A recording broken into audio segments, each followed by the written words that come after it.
গো শুনছো? বাবা মা ফোন করেছিল আজকে। কখন? এই তো দুপুরবেলা। আমি তখন অফিসে। হ্যাঁ, আমার ফোনেও ফোন করেছিল। আমি তখন মেয়েকে স্কুল থেকে আনতে গিয়েছিলাম। ফোনটা ভুলে বাড়িতে রেখে গিয়েছি। এসে দেখলাম মায়ের ফোন কল।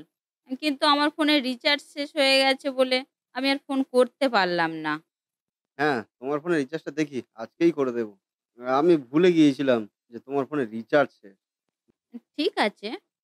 কিন্তু মা-বাবা কি বলল সেটা বলো? মা জিজ্ঞেস করছিল যে আমরা ও বাড়িতে কবে যাবো? রীতিমতো বকাবকিও শুরু করে দিয়েছে। বলে আজকে পঞ্চমী, এখনো তোদের আসার সময় হচ্ছে না? তুমি বলোনি যে টুকাইয়ের স্কুল চলছিল? সবে আজকেই তো স্কুলে ছুটি পড়ল। হ্যাঁ, আমিও তাই বললাম। দাঁড়াও, তুমি একবার কথা বলে নাও। মা বারবার তোমার আর টুকাইয়ের কথা জিজ্ঞাসা করছিল। হ্যাঁ মা। হ্যাঁ গো বৌমা, তোমাদের কি বাড়ির কথা একদমই মনে নেই? আমাদের সবার কথা ভুলে গেছো তাই তো? না মা, এরকম করে কেন বলছেন? আপনাদের কথা ভুলে যাওয়া কি কখনো সম্ভব? হ্যাঁ তাই তো দেখছি, ভুলে গেছো তোমরা। না হলে কি এখনো আসার সময় হয় না তোমাদের? মা দুর্গা বাড়িতে এসে গেল, অথচ বাড়ির ছেলে বৌমাদের এখনো কোনো পাত্তাই নেই। কি চাইছো বলো তো তোমরা? কলকাতায় গিয়ে কি একেবারে কলকাতাবাসী হয়ে গেলে? বাড়ি ফেরার ইচ্ছাই নেই? না মা, তেমনটা নয়।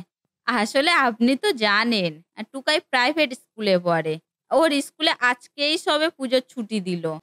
এবারে আপনিই বলুন, স্কুল বন্ধ করে ওকে কি করে নিয়ে যাই?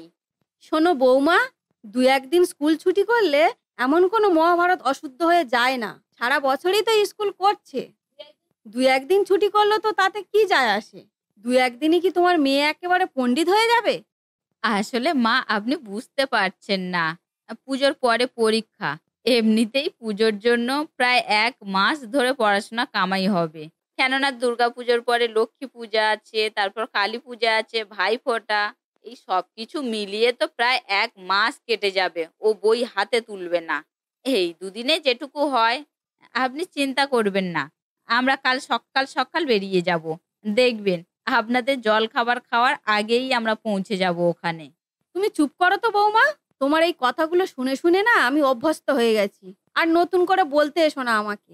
সকালবেলা বলেই তো দুপুর গড়িয়ে তারপর বাড়ি ঢোকো।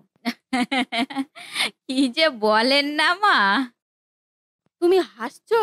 বাড়ির কুটুমরা প্রায় চলে এলো, অথচ আমার ছেলে বৌমারা এখনো আমার কাছে এলো না। কতটা কষ্ট হয় বলো তো? দিদিভাইকে দেখার জন্য মনটা আমার ছটফট করছে। সেই কোন যুগে এ বাড়িতে এসেছিলে, 6 মাস হয়ে গেল, এখনো বাড়ি ফেরার নাম নেই। এই তো মা, কাল সকাল হলেই আপনার কাছে চলে যাব। আর মন খারাপ করবেন না। আমি আজকে রাতেই ব্যাগপত্র সব গুছিয়ে ফেলবো। চিন্তা করবেন না। তাহলে রাখছি এখন। তুমি ব্যাগপত্র গুছিয়ে তাড়াতাড়ি শুয়ে পড়ো, বেশি দেরি করবে না। তাহলে আবার সকালে ঘুম থেকে উঠতে দেরি হয়ে যাবে, আর এখানে আসতে আসতে আরো দেরি হয়ে যাবে। নাও রাখছি এখন। হ্যাঁ মা, আপনারাও খেয়ে শুয়ে পড়ুন। আর হ্যাঁ, খোকাকে কিন্তু আস্তে আস্তে গাড়ি চালাতে বলবে। বেশি হুটোপাটা করার কোনো দরকার নেই। ঠিক আছে মা। মাম্মাম, আমরা তাহলে কালকেই দাদার বাড়িতে যাচ্ছি? হ্যাঁ মা, কাল সকালেই যেতে হবে। দেখলে না, ঠাম কেমন বকাবকি শুরু করে দিয়েছে, আবার কেঁদেও ফেলেছে। তোমার ঠামটা একেবারেই ছেলে মানুষ। সত্যি, মা অনেকদিন আমাদেরকে না দেখলে খুব কষ্ট পায়। কিন্তু কি আর করব? চাকরির জন্য তো এখানে এসে পড়ে থাকতে হচ্ছে। না হলে কি আর অত বড় ফ্যামিলি ছেড়ে এখানে এসে একা একা পড়ে থাকি? তাই। আমিও খুব মিস করি তোমার ওই ফ্যামিলিকে। মা, বাবা, জেঠু, জেঠিমা, কাকু, কাকিমাদের, আবার আমার ওই পুচকে দেওর ননদদের খুব মিস করি আমি। আমরা গেলে সবাই কত না যত্ন করে আমাদের। কার ঘরে কোন খাবারটা আছে সঙ্গে সঙ্গে বের করে দেওয়ার চেষ্টা করে। এমনকি কোন খাবারটা আগে খাবো সেটাও নিয়ে তর্কাতর্কি শুরু হয়ে যায় ওদের মধ্যে। আমার ফ্যামিলি ঐরকমই। খুব ভালো মানুষ ওরা। আমারও তো ওখানে যেতে খুব ভালো লাগে। ওখানে যে রাহুল দাদা, মন্টু দাদা, সিমি দিদি আছে, ওরা তো সবসময় আমাকে নিয়ে খেলা করে। হুম, পুজোর সময় গিয়ে দেখবি আরো কতজন থাকে। তোর খেলার সঙ্গীর কোনো অভাব হবে না। ঠিক আছে, আর রাত করো না গো। এবার চলো, সবাই খেয়ে নিয়ে শুয়ে পড়ি। তুমি তো আবার ব্যাগ গোছাবে। হ্যাঁ, হ্যাঁ, চলো ভাত বাড়ি। মাম্মাম, বই গুছিয়ে নাও আর নিয়ে খেতে এসো।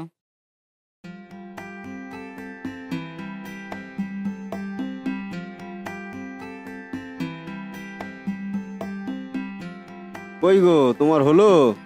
এখনো হয়নি? এই তো শুধু মেকআপটা করলেই হয়ে যাবে। উফ, কি যে করো না তুমি। আর অত মেকআপ করতে হবে না, চলো তো তুমি। এমনিতেই তো তুমি সুন্দর, আবারও তো মেকআপ করার কি আছে? পুজোর সময় একটু আধটু মেকআপ না করলে হয় না। দাঁড়াও না, আর জাস্ট 2 মিনিট। এই 2 মিনিট করে তো 2 ঘন্টা হয়ে গেল, এখনো হয়নি? আরে হয়ে গেছে বাবা, চলো তো। মাম্মাম, আমাকে এই লিপস্টিকটা পরে ভালো লাগছে না। তুমি আমাকে লাল লিপস্টিকটা পরিয়ে দাও না। এই এক মেয়ে হয়েছে, পুরো তোমার মতো সাজ পাগল মেয়ে। মেয়েরা একটু সাজতে ভালোবাসে, এই নিয়ে অত কথা শুনিও না তো। কি হয়েছে মাম্মাম? এই লিপস্টিকটা তো পরে ভালো লাগছে, তোমার ড্রেসের সাথে একেবারে ম্যাচিং হয়ে গেছে, দেখো। না মাম্মাম, আমাকে তোমার মতন লিপস্টিক পরিয়ে দাও। আচ্ছা ঠিক আছে, এসো তাহলে। মাম্মাম, আমরা যাওয়ার সময় কলকাতায় ঠাকুর দেখে যাব তো? না মাম্মাম, তাহলে আমাদের অনেক দেরি হয়ে যাবে। দাদু দিদা আমাদের জন্য অপেক্ষা করছে, আমরা সময় মতো না পৌঁছালে খুব বকাবকি করবে। তাহলে আমরা কোথাও ঠাকুর দেখতে যাব না? হ্যাঁ যাব তো, ওখানে গিয়ে সবাই মিলে একসাথে ঠাকুর দেখতে বেরোবো। ঠিক আছে মাম্মাম।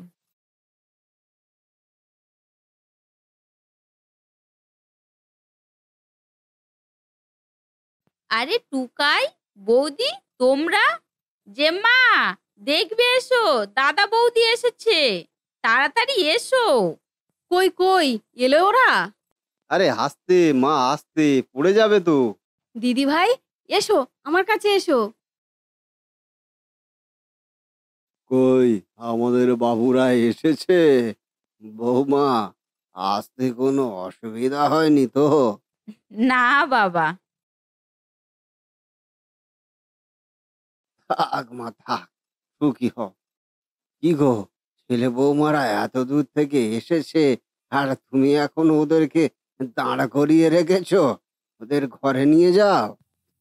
পুচকি, কাকু কাকিমারা সব কোথায়? জ্যাঠাই জেঠিমা, কাউকে তো দেখতে পাচ্ছি না।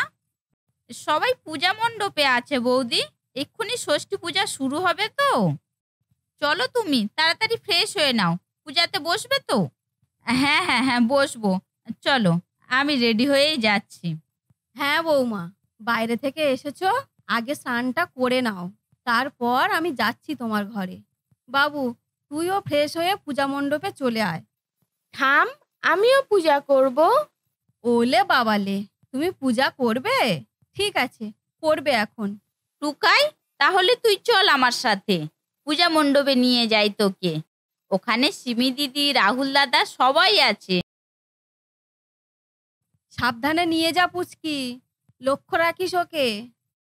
বৌমা, ব্রাহ্মণ চলে এসেছে, তুমি যাও তাড়াতাড়ি, গিয়ে ফ্রেশ হয়ে নাও। হ্যাঁ মা, এই তো আমি যাচ্ছি। কই বৌমা, হলো? এ কি, তুমি এই শাড়ি পরেছো কেন? দাঁড়াও। এত শাড়ি কার জন্য মা? সব তোমার জন্য। এই নাও, এইটা তুমি এখন পরে পূজা করবে, আর এগুলো রাখো, 4 দিন ধরে বাড়িতে পূজা চলবে, পরতে হবে তো। পুরানো শাড়ি পরে কিন্তু পূজা বাড়িতে ঘোরা যাবে না। মা, তা বলে এতগুলো শাড়ি কেন কিনলেন? দেখো পাগলির কথা, আমার একটাই মাত্র বৌমা, আর আমি দেব না? আর এই নাও, এখানে দিদিভাই আর বাবুর জন্য ড্রেস আছে। মা, আপনি পারেনও বটে, এত কেনাকাটি করে ফেলেছেন আমাদের জন্য। তোমরা আসবে বলে তোমার শাশুড়ি মা প্রায় 1 মাস ধরে কেনাকাটা করে যাচ্ছে, আর দোকানে গিয়ে আমাকে আর দোকানদারকে তো প্রায় নাজেহাল অবস্থা করে দিয়েছে। শুধু এটা নয় ওটা, ওটা নয় সেটা, আরো ভালো শাড়ি বের করো, আমার দিদি ভাইয়ের জন্য সবচেয়ে ভালো জামাটা বের করো। এই করে করে এই দোকানদারের মাথা একেবারে খারাপ করে দিয়েছে। আচ্ছা তুমিই বলো বৌমা, বছরে একবার মাত্র পূজা হয়, পূজার সময় ভালো ভালো শাড়ি জামা না হলে চলে? কোনটা পরে আমার বৌমাকে ভালো লাগবে সেটা তো খুঁজে বের করতে হবে। এতে যদি দোকানদার বিরক্ত হয় হোক, আমার কিছু করার নেই। সত্যি মা, আপনি পারেনও বটে। এই যে নাথ বউ, তুমি তো ভারী অসভ্য মেয়ে দেখছি। আসার পর থেকে শুধু শ্বশুর শাশুড়ি নিয়েই ব্যস্ত হয়ে পড়েছো। এই দিদাটাকে একবারও খোঁজ খবরও করলে না। দিদা, তুমি কখন এসেছো? আমি তো জানিই না। তা কি করে জানবি? খোঁজ খবর রাখলে তো তারপর জানতে পারবি। আমার কথা কি আর তোর মনে আছে? কবেই ভুলে গিয়েছিস। না দিদা, তোমাকে কোনোদিনও ভোলা যায়? তুমি তো আমাদের সুইট দিদা। তুমি কবে এসেছো এখানে? আমি মহালয়ার পরের দিনই চলে এসেছি। জানি এখানে এসে তোদের সাথে সময়টা মজা করেই কাটাবো, কিন্তু তোদের তো দেখছি বাবু কোনো পাত্তাই নেই। আর এসেও একবারও আমার খোঁজও নিলি না। আমার ভারী অন্যায় হয়ে গেছে দিদা, এই আমি কান ধরছি। আমাকে এবারের মতো ক্ষমা করে দাও। চল চল, আর দেরি করা যাবে না। বামন ঠাকুর কখন থেকে এসে বসে আছে, তোদের জন্য তো পুজো শুরু করতে পারছে না। হ্যাঁ মা, চলো যাই। বৌমা, তাড়াতাড়ি এই শাড়িটা পরে নিচে চলে এসো, দেরি করো না কিন্তু। না মা, চলুন, আমার এক্ষুনি হয়ে যাবে।